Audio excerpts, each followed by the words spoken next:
Rafone, vengo a verlo hasta Palenque, Chiapas, porque tiene que saber que soporté a Rocha Moya mientras ya era gobernador. Soporté que robara, que el estado estuviera en llamas y los medios me preguntaran. Y no dije nada. Lo traté como a todos los gobernadores. Lo dejé robar, jugar con los malos.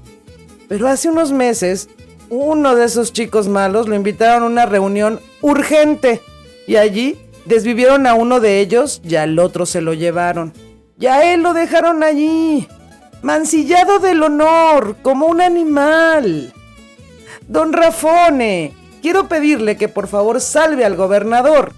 Ese gringo loco se lo quiere llevar y él es inocente. Lo están injuriando. Pero si lo atrapan, lo más probable es que hable de lo del huachicol fiscal, lo de la llevada del señor Don Mayo a Estados Unidos y el desvivimiento del rector. Entonces a nadie nos conviene que lo agarre el gringo loco. Por favor, don Rafone, ayúdeme a que lo agarren. Claudina, vienes a Palenque y me pides que ayude a tu gobernador. Me dices, don Rafone, ayude al gobernador porque no hay pruebas. Pero no lo dices con respeto. No ofreces tu amistad. Ni siquiera me has llamado padrino. Solo te presentas en mi casa el día de la fiesta infantil del pequeño José Ramón y me pides que ayude a Rocha por dinero. He olvidado la última vez que me invitaste a Palacio Nacional a echar unos tamalitos de chipilín. Pero seamos francos, Claudiña, jamás deseaste mi amistad. No quieres estar en deuda conmigo. Don Rafone, solo le pido justicia. Eso no es justicia, Claudiña. Adán sigue suelto y Bartlett también. Investíguelo. Ordénele a la fiscal que haga su papeleo y lo dejamos en México libre o quizá yo lo pongo en una cárcel de la que se puede escapar. Pero ayúdelo, don Rafone. ¿Cuánto debo pagarle? Claudiña, la más pequeña de mis hijas. ¿Qué he hecho para que me trates tan irrespetuosamente? Si hubieras acudido conmigo como tu mentor y tu maestro, entonces el patán de Trump estaría sufriendo. Y si acaso una presidenta con ADE honesta como tú no tuviera enemigos, esos enemigos yo te los haría. ¡Padrino! ¡Por favor!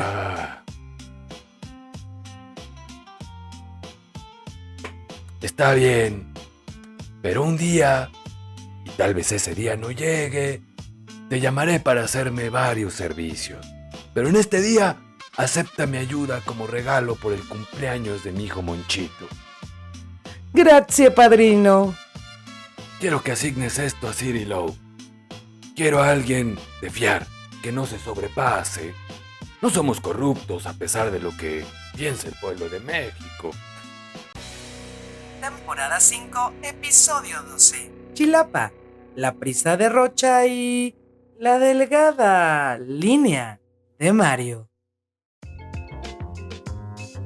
Reencuentro, tenemos que hablar.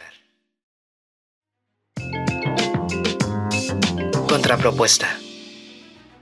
El circo sigue, pero los payasos ya nos cansaron. En México los bandos ya se repartieron las sillas, ya tienen su opinión amarrada y todos juran tener la razón, mientras nosotros nos quedamos sin propuestas y con el tiempo agotado. Estamos tan ocupados peleando por colores que olvidamos lo básico. Todos queremos un país que no se nos caiga a pedazos. Yo soy Rafa Acevedo y esto es Contrapropuesta, un espacio libre de ideologías, pero eso sí, con un chorro de sesgo. Un sesgo brutal hacia la ciudadanía y hacia esta nación que nos duele. Aquí no nos casamos con políticos corrientes ni con cuentos chinos. Aquí despertamos para reclamar lo que es nuestro. Para que el show continúe, hoy tenemos una función especial. Detrás de los hilos y con polvos mágicos, mi productora Monse Chávez. Y para que no perdamos la cabeza entre tanta tragedia, Abdel Morales le pone un toque de humor a este sórdido espectáculo. Ciudadanos, dejen de ser trapecistas y pónganse cómodos porque hoy tenemos que hablar de lo que nadie se atreve a decir. Así es que, comenzamos. De impacto, el anuncio del Departamento de Justicia de Estados Unidos sobre 11 personajes, entre funcionarios y exfuncionarios del gobierno de Sinaloa, y entre ellos, el actual gobernador, ahora con licencia, Rubén Rocha Moya, quien anda bien resguardadito por la Marina, pero casualmente nadie sabe dónde está. Pero lo que más tiene aterrados, una vez más, a la Cuarta Transformación, es lo que pueda decir Rocha sobre ellos, y lo que todos nos venimos imaginando desde 2018. Pero lo que no es de imaginación es lo que hizo Mario Delgado, secretario de Educación Pública, quien, de barbas, salió a recortar el ciclo escolar, como si no viniéramos con los resultados educativos de la pandemia combinado con los paros magisteriales y los enormes puentes que nos ofrece el calendario. La Cuarta Transformación sale con una de sus puntadas, disfrazada de puntada mundialista y pasándose la economía de los mexicanos y su inexistente sistema de cuidados por el arco del triunfo. Le meten su tijeretazo vacacional mundialista y climático, por supuesto, al calendario que ya de por sí parece queso gruyere. Pero lo mejor de todo fue la reacción de la presidenta, que aquí les vamos a decir cuál fue.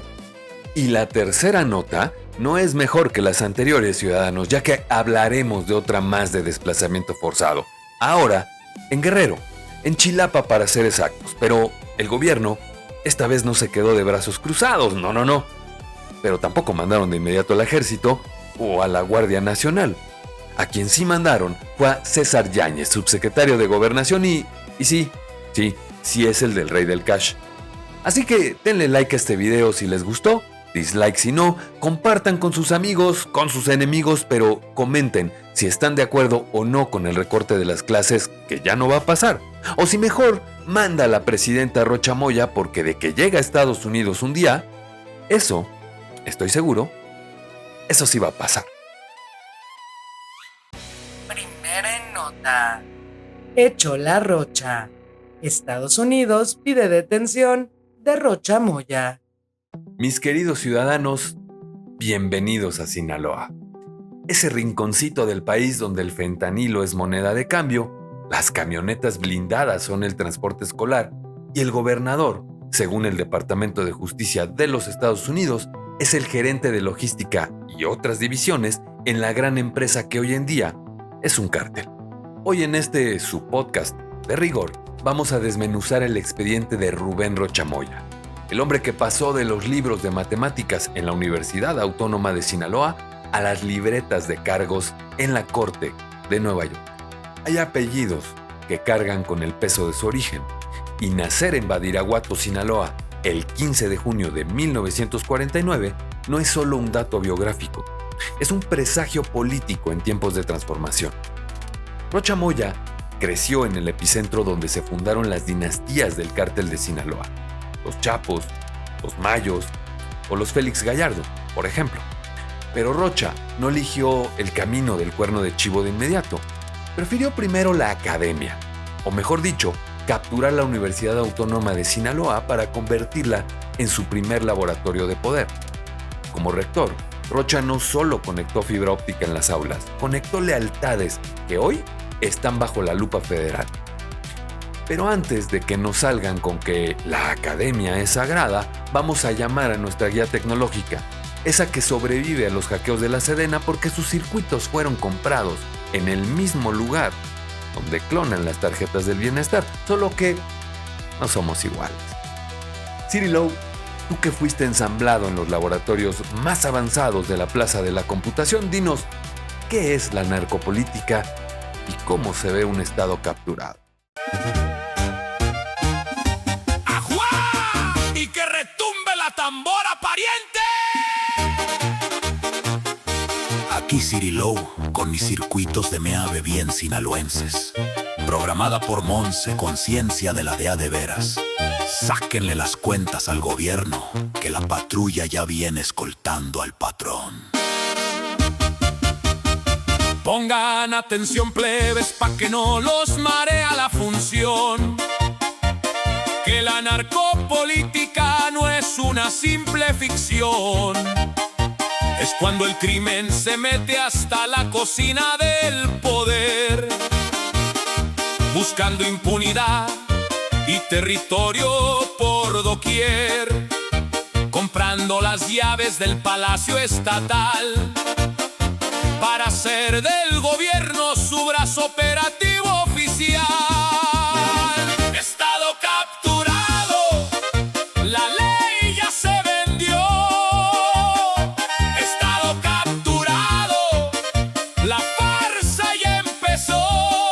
La oficina del gobierno ya es oficina del cartel, haciendo mandados mientras cuidan el burdel, moviendo fentanilo, secuestrando al soplón, con patrullas del gobierno y permiso del patrón.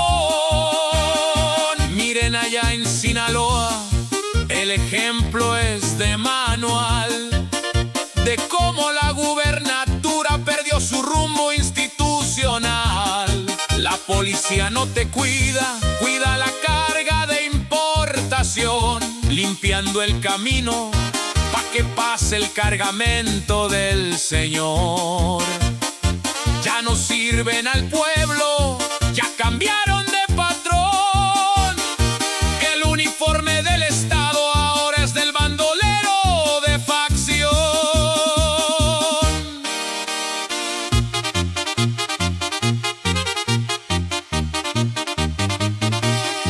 No son otros datos, es la pura realidad. Si la ley usa la patrulla para el secuestro, ya no hay autoridad. Fentanilo en el aire, cinismo en la oficina. Estado capturado, la ley ya se vendió. Estado capturado, la farsa ya empezó. La oficina del gobierno ya es oficina del cartel, haciendo mandados mientras cuidan el burdel, moviendo fentanilo, secuestrando al soplón, con patrullas del gobierno y permiso del patrón. El gobierno se disfraza, pero la herida es profunda. Ciri Low no se calla, aunque la tierra se hunda. Procesando captura institucional, confirmado.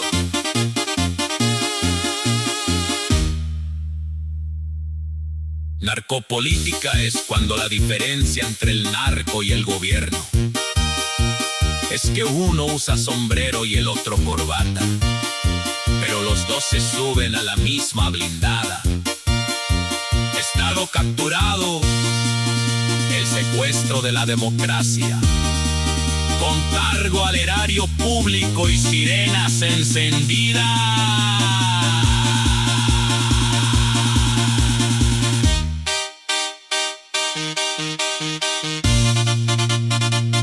¡Puro Sinaloa!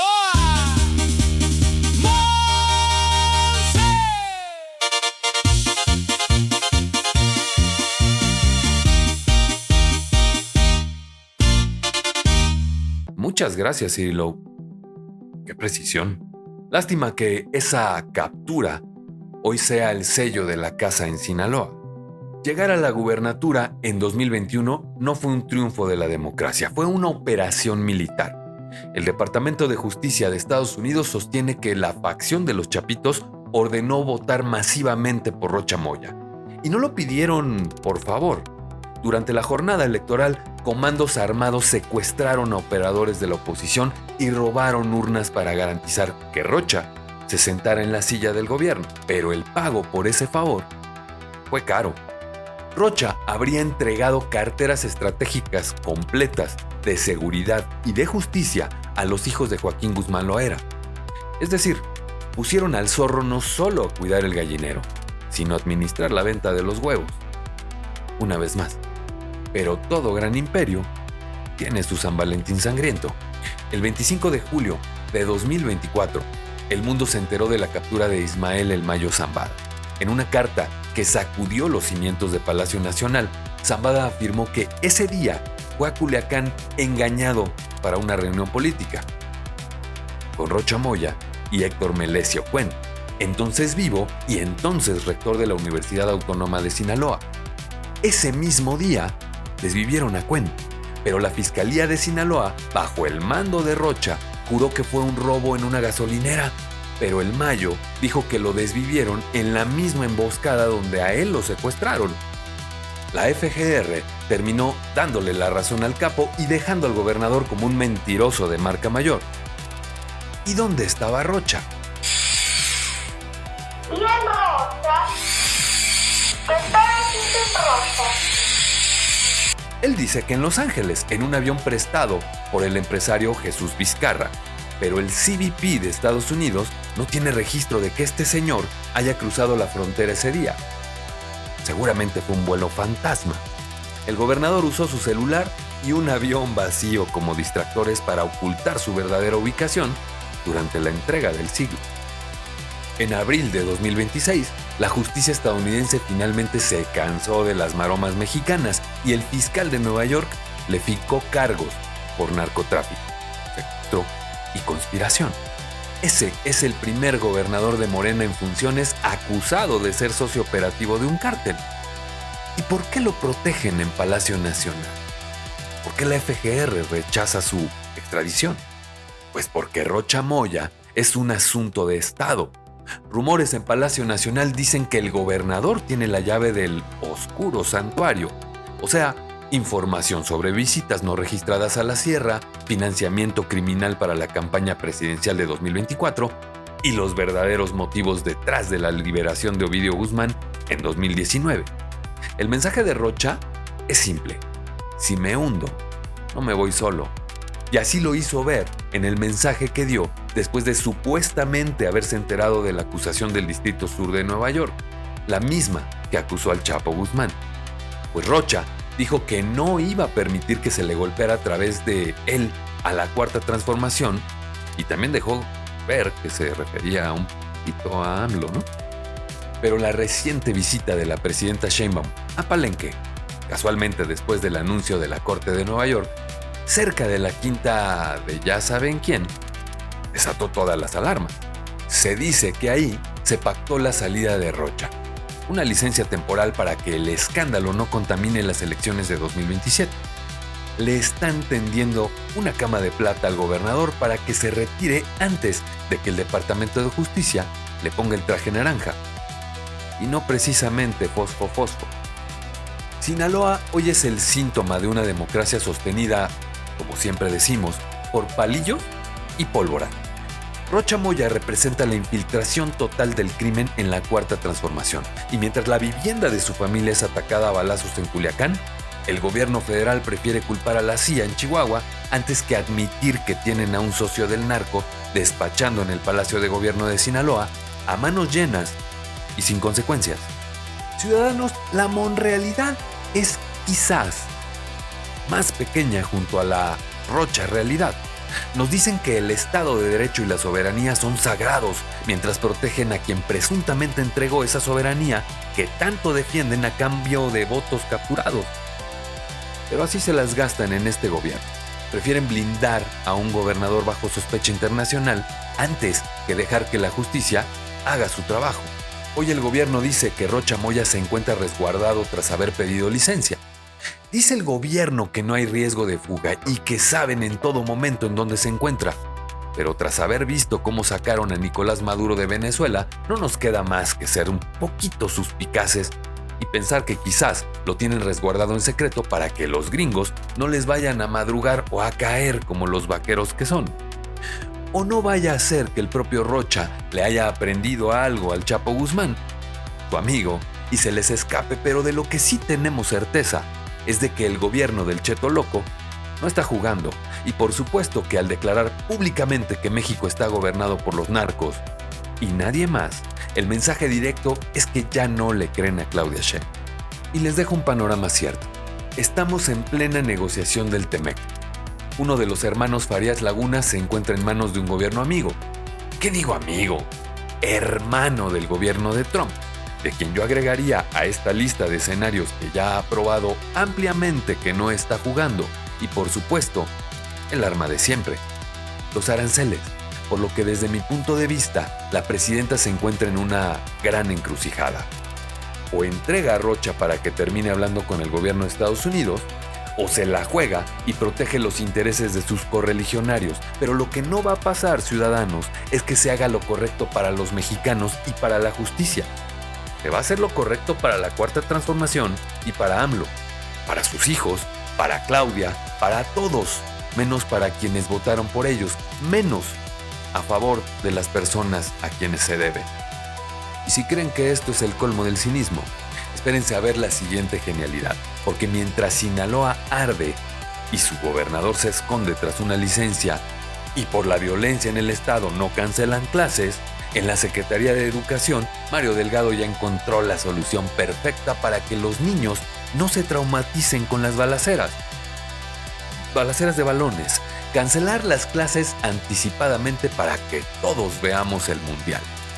Porque en este país, si no hay justicia, que al menos haya fútbol, aunque nos cueste el futuro de una generación completa. Y por eso, no se me despeguen ciudadanos, porque de la narcopolítica en Sinaloa nos vamos directo al populismo de cancha. Mario Delgado y su plan para que los libros de texto sean sustituidos por el álbum de estampitas, mientras los niños de México las pegan en la comodidad del aire acondicionado de su casa, y de eso tenemos que hablar en la siguiente nota. Segunda nota. La delgada línea entre los libros y el álbum Panini.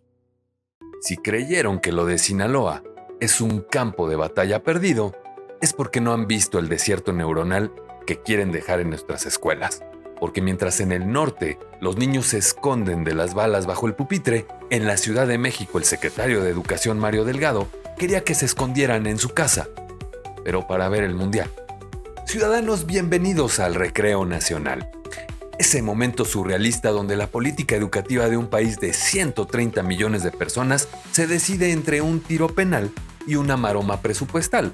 Porque resulta que a Mario Delgado, el flamantísimo titular de la SEP, que pasó de repartir candidaturas en Morena a repartir vacaciones anticipadas, le dio por aplicar la ley del menor esfuerzo a escala nacional. El pasado 7 de mayo anunció muy orondo que las clases se terminaban el 5 de junio. La razón oficial, que va a hacer mucho calor y que viene la Copa Mundial de la FIFA 2026. Este es el nivel de prioridades.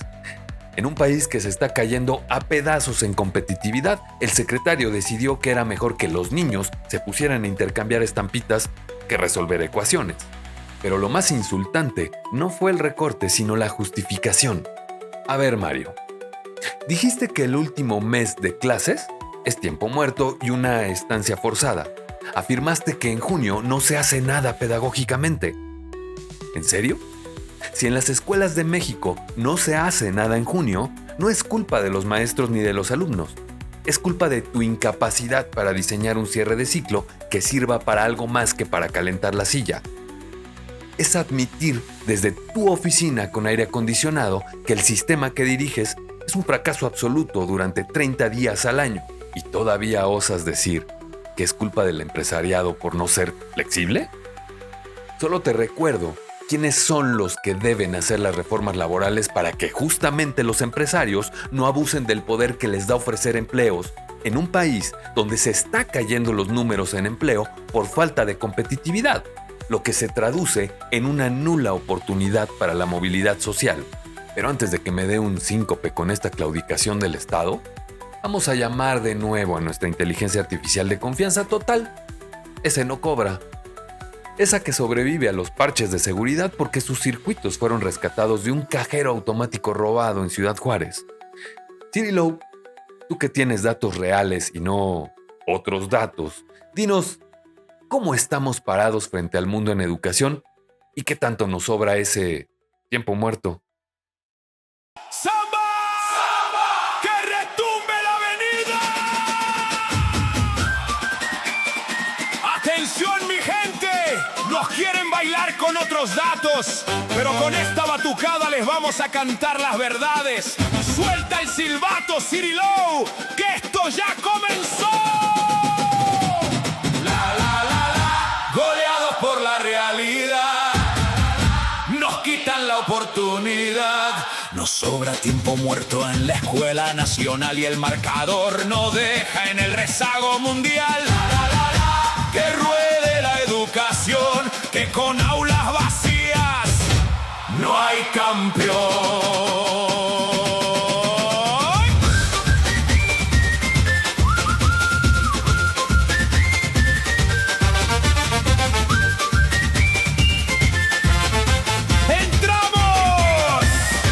Entramos a la avenida con 2 años de rezago. La pandemia pasó y nos dejó este trago amargo. Prueba PISA en la pantalla, el marcador es de terror. 395 de puntaje en el score.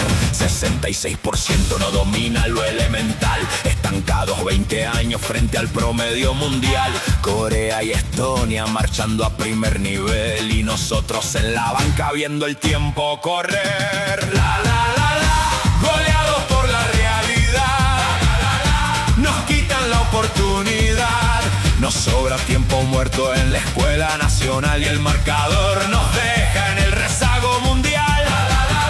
Que ruede la educación, que con aulas vacías no hay campeón. La ODE lo dice en su reporte oficial.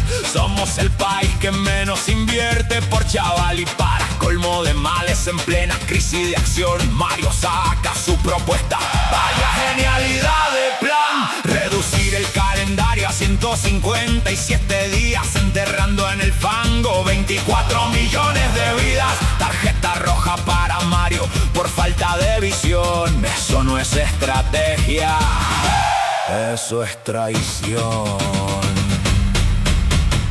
¡Que se escuchen esos tambores! Corea entrenando diario y nosotros de vacaciones. No nos sobra el tiempo, nos falta presupuesto. Queremos marchar en las grandes ligas de la mente. Goleado por la realidad. Nos quitan la oportunidad. Nos sobra tiempo muerto en la escuela nacional y el marcador nos deja en el rezago mundial. Que ruede la educación, que con aulas vacías no hay campeón.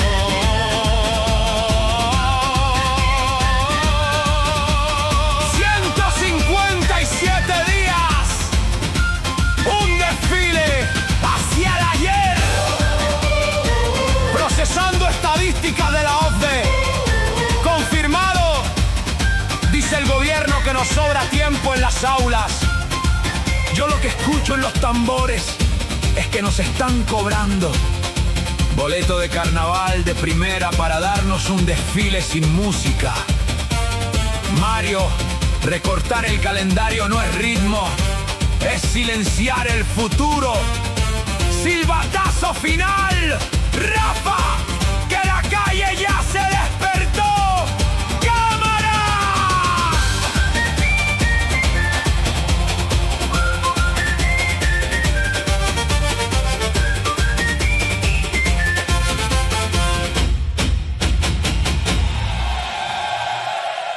Muchísimas gracias, Cirilo. Vaya cubetazo de agua fría, ¿no? Lástima que en la SEP se bañen con agua calientita en sus hoteles y sus casas de lujo. Pero ciudadanos, aquí es donde la cosa se pone color de hormiga. El desorden en el gallinero de la 4T quedó expuesto en cadena nacional. El jueves 7 de mayo, Mario Delgado anunció el recorte como un acuerdo unánime del Consejo Nacional de Autoridades Educativas. Pero el viernes 8 de mayo, la presidenta Sheinbaum salió en su mañanera a decir que eso era solo una propuesta que se estaba analizando. Entonces, ¿ya estaba decretado o era una propuesta? ¡Qué bonita coordinación! Imagínense la escena. El secretario de Educación ya le dio las vacaciones a todo el país, en cadena nacional, por así decirlo. Y la presidenta se entera por la prensa y tiene que salir a ponerle un periodicazo en el océano de ideas. Pero lo más increíble es que Esa misma tarde, Mario Delgado se fue a Sonora y reiteró: salimos el 5, vamos a salir el 5. Claramente o la presidenta no sabe lo que sus secretarios firman o acuerdan, o de plano sus allegados se la están brincando de una manera descarada. Y luego dicen que no hay rupturas en Morena cuando vemos que las rupturas se hacen visibles desde el gabinete. Es preocupante que un tema tan sensible como la educación, la mano derecha no sepa lo que está haciendo la izquierda, o que la izquierda esté demasiado ocupada gestionando conciertos de BTS. Al final, tras 5 días de caos y presión social, la presidenta tuvo que intervenir para que el 11 de mayo se anunciara la reversión total de la medida o el regaño de Mario Delgado. Se quedan los 185 días y salimos el 15 de julio. Te corrigieron la plana, Mayito, y lo hicieron frente a todo México. Delgado intentó defenderse con una frase muy poética: México no cabe en un solo calendario. Argumentó que el calor en Sonora o Sinaloa hace insoportable estar en las aulas, y tiene razón en algo. Las escuelas son hornos. ¿Pero de quién es la culpa? En lugar de usar el presupuesto para climatizar planteles y asegurar agua potable, prefieren suspender clases. Es la rendición total del Estado ante el clima y la falta de infraestructura, por supuesto. Y luego está la excusa del Mundial. Nos dicen que es por la movilidad en la Ciudad de México, Guadalajara y Monterrey. A ver, secretario, ¿qué culpa tiene un niño en una comunidad de Oaxaca o un estudiante en Tlaxcala de que vaya a haber tráfico afuera del Estadio Akron? ¿Por qué recortar 40 días a nivel nacional por un evento que ocurre en 3 ciudades? Es el centralismo más rancio disfrazado de logística deportiva. Y si no, ¿a qué le temen? Así que, Mario, cuando hablas de tiempo muerto, ignoras que para millones de familias trabajadoras la escuela es la última frontera de seguridad. Cerrar las aulas un mes antes significa 100 horas adicionales de cuidado infantil que recaen casi siempre sobre las mujeres. Obligas a las madres a elegir entre ir a trabajar o quedarse a cuidar a los hijos porque tú decidiste que en junio no se hace nada. Esa es una visión de élite. Es la visión de alguien que no sabe lo que es pagar una estancia o perder un día de salario porque la SEP decidió ponerse la camiseta de la selección antes que la camiseta de la educación. Y eso tiene un costo para las familias, para las madres solteras, por aquello del llegamos todas, y para los propios niños que traen un rezago educativo que difícilmente podremos subsanar por lo menos 2 generaciones de mexicanos. Al final, ciudadanos, nos quieren distraer con el álbum de estampitas para que no veamos que estamos reprobados en matemáticas y comprensión lectora. Prefieren ver un pueblo que sepa gritar gol con fervor, pero que sea incapaz de entender un contrato, de auditar una obra pública o de cuestionar la deuda que nos están heredando. Mario Delgado demostró que, para él, la SEP es solo una escala técnica hacia su siguiente puesto político. Su desdén por el tiempo en el aula es el reflejo de un gobierno que prefiere la lealtad que la capacidad y el espectáculo que el conocimiento. Se les volvió a ponchar el balón en el área chica y la presidenta tuvo que salir a recoger los trozos de la maroma. Pero, ciudadanos, este desorden y estos pactos bajo la mesa tienen un origen más profundo.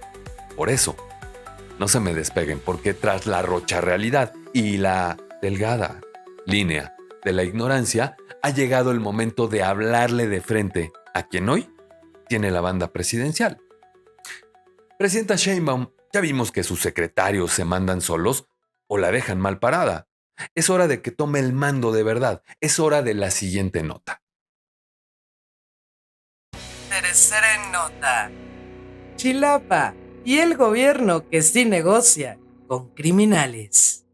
Pero si creen que el desorden en la Secretaría de Educación es grave, porque todavía no se asoman a la montaña de Guerrero.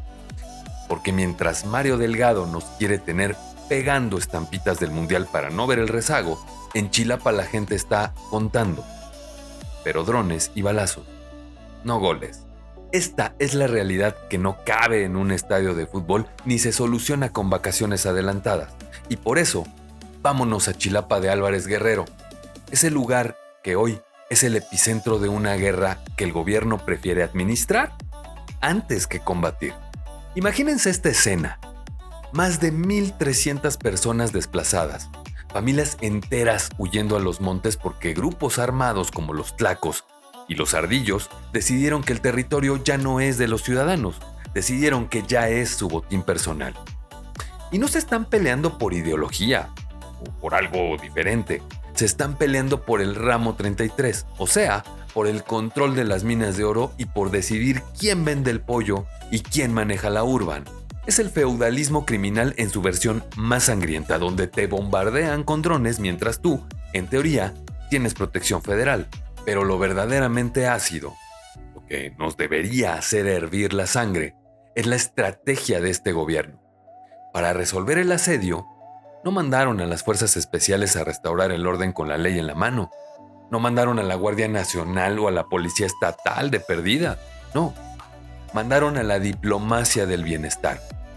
El 12 de mayo de 2026, la Secretaría de Gobernación confirmó que el subsecretario César Yáñez Centeno, sí, el mismo personaje central de aquel libro El Rey del Cash, el operador de todas las confianzas del sexenio pasado, se sentó a platicar con los tlacos y con los ardillos. César Yáñez entabló comunicación directa con los líderes de los tlacos y los ardillos. En lugar de perseguirlos, les fue a pedir por favorcito que levantaran los bloqueos. Les fue a negociar que dejaran pasar a la CFE para arreglar la luz que ellos mismos cortaron y que permitieran que el ejército entrara a hacer presencia. Pero ciudadanos, usemos la lógica. Cuando un alto funcionario del Estado mexicano tiene el número de WhatsApp de un jefe de plaza para pactar el movimiento de tropas, el Estado ya no existe. Lo que queda es un simple mediador de la impunidad. Es la claudicación total del monopolio de la fuerza. El gobierno ya no gobierna. Negocia su estancia en el territorio a cambio de dejar que el crimen siga cobrando su impuesto criminal. Y por si fuera poco, el desorden en el gabinete, como ya lo vimos, es de antología. Mientras la secretaria de Gobernación Rosa Isela Rodríguez admite que hubo diálogo, el secretario de Seguridad Omar García Harfuch trata de vendernos el cuento de que se habló con los pobladores, desmarcándose así de la negociación con delincuentes que la propia gobernación ya había boletinado. Ni entre ellos se ponen de acuerdo en cómo disfrazar la derrota de la soberanía nacional, de la verdadera soberanía nacional. Pero lo más triste de esta maroma gubernamental es el contraste humano. Mientras Mario Delgado justifica el recorte de clases para que los niños no sufran de calor viendo el mundial, en la montaña de Guerrero los niños no pierden clases por el calor, pierden clases porque sus escuelas son refugios de guerra o porque los caminos están minados. La frase de los líderes comunitarios indígenas es demoledora. Vamos a bajar al mundial. Es su forma de decir que, para que el gobierno los voltee a ver, tendrían que ser una sede deportiva y no un pueblo desplazado por drones. Ciudadanos, la estrategia de seguridad de este país ha mutado de abrazos no balazos a negociación con el verdugo.